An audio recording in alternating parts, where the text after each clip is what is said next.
রাজাবাবুকে ধরতে রাজাবাবুর ডেরাতে হানা দিল রোহিত, ফুলকি সহ তাদের পুরো টিম। হ্যাঁ বন্ধুরা, ফুলকি সিরিয়ালে আজকের পর্বে তোমরা এরকমটাই দেখতে পাবে। পুরো গল্পটা জানতে হলে প্লিজ লাইক দিয়ে সঙ্গে থেকো। রোহিত রবিকে ফোন করে। রবি তখন জানায় যে রাজাবাবু রাজি হয়ে গেছে আর কোথায় দেখা করবে সেই সমস্ত কথা বলে দেয় রবি।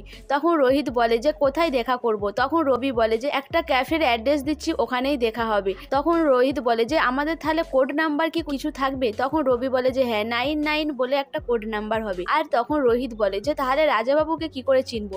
তখন রবি বলে রাজাবাবু যখন আপনার কানের কাছে এসে বলবে ছোটা বিবি, তখন আপনি ওই 99 কোডটা বলবেন। তখন রোহিত বলে যে ঠিক আছে। এরপর রোহিত ফোনটা কেটে দেয়। তারপরে ফুলকি আর অংশুমান এসে হাজির হয়।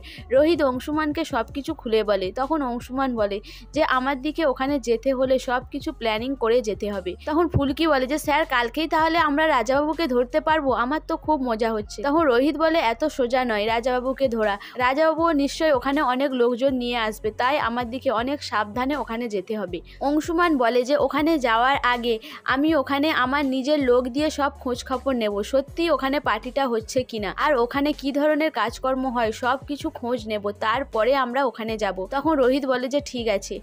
এরপরেই যখন স্টোরে চলে আসে রোহিত আর ফুলকি ওখান থেকে ফোন করে অংশুমানকে বলে যে ঠিক আছে দাদা ভাই, আমরা সবাই রেডি। এরপরে তমাল পিয়াল এসে হাজির হয় ওই স্টোরেতে। তমাল আর পিয়াল বলে যে দাদা ভাই আমরা গিয়েছিলাম ওই ক্যাফে। এটা শুনেই রোহিত চমকে যায়, বলে তোরা কেন গিয়েছিলিস আমাকে কিছু না বলে?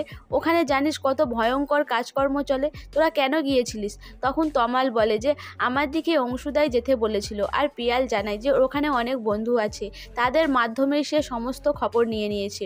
ওখানে সত্যিই একটা কালকে পার্টি হতে চলেছে আর ওখানে খুব বড় লোকেরাই যায়। ওখানে ঢুকতে হলে সব সময় কোড নাম্বার লাগে।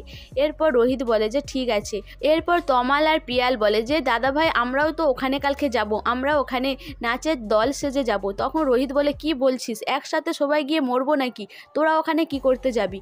তখন তমাল বলে যে আমাদের অংশুদার সাথে কথা হয়ে গেছে, অংশুদা বলেছে আমরা সবাই ওখানে যাব আর ওখানে আমাদের ভম্বলদাও যাবে। এরপর অংশুমান চলে আসে। অংশুমান আসার পর রোহিত বলে যে কালকে রাতে আমার দিকে ওখানে হিন্দি সিনেমার যেরকম সব সাজগোজ হয় সেরকম সাজগোজ করেই কিন্তু যেতে হবে, রবি বাবু কিন্তু এটাই বলেছে। তখন অংশুমান বলে ঠিক আছে, আমরা কালকে সবাই হিন্দি সিনেমার মতো ছদ্মবেশ নেব। ফুলকি বলে যে স্যার কালকে খুব মজা হবে, আমরা ওখানে নাচ গান করবো আর রাজাবাবুকেও ধরতে পারবো। তখন রোহিত বলে যে ফুলকি একটু সিরিয়াস হও, নাহলে কালকে কিন্তু বিপদ আছে। এরপরে সন্ধেবেলা সবাই রেডি হয়ে যায়। ফুলকি, রোহিত, তমাল, পিয়াল আর অংশুমান সবাই রেডি হয়ে চলে আসে ওই ক্যাফেতে যাওয়ার জন্য। এরপর প্ল্যানিং মাফিক সবাই ওই ক্যাফে চলে যায়। সেখানে প্রথম অংশুমান যায়। অংশুমান সেখানে কোড নাম্বার বলে ওই ক্যাফের ভিতর ঢুকে যায়। এদিকে ভম্বলদাও সেখানে চেকিং এর লোক সেজে দাঁড়িয়ে থাকে। এরপর ফুলকি আর রোহিত আসে। ফুলকি আর রোহিতের সাথে রবির দেখা হয়। রবি বলে যে আপনারা ভেতরে যান, রাজাবাবু আসছে, রাজাবাবু আসার পরে আমি আপনাদের সাথে দেখা করব। এরপর রোহিত আর ফুলকি ওখানে কোড নাম্বার বলে ওরাও ঢুকে যায়। এবার তমাল, পিয়াল আর ধানু এসে হাজির হয়। তারা কি করবে বুঝতে পারে না। তখন ভম্বলদা এসে বলে যে আমি আছি, আমি ম্যানেজ করে দেবো। এখানে যারা নাচ গান করছে তাদের তো প্রত্যেকের নাম আমার মনেই নেই। এরপর তমাল ভয় পেয়ে যায়। তারপর তমাল বলে যে ঠিক আছে আমি ম্যানেজ দিচ্ছি। এরপরে যখন তমাল আরে 99 বলে কোড নাম্বারটা বলে, তখন ভম্বলদা তাদের নাম জিজ্ঞাসা করার আগেই তার দিকে চেকিং করে ভেতরে ঢুকিয়ে দেয়। এদিকে দেখানো হয় যে অংশুমানের লোকজন ওই ক্যাফের ভিতরে চারিদিকে ছড়িয়ে ছিটিয়ে পড়ে আছে। অংশুমান সবাইকে চোখ ইশারা করে দেয়। এদিকে দেখানো হয় যে রুদ্র গাড়িতে রেডি হয়ে আসে। রুদ্রও ছদ্মবেশ নেয়, তাকেও চেনা যায় না। সো বন্ধুরা, এই ক্যাফেতে রুদ্র কি এসে আগে ফুলকির দিকে চিনতে পেরে পালিয়ে যাবে, না ফুলকি রোহিদারে সবাই মিলে ধরে ফেলবে?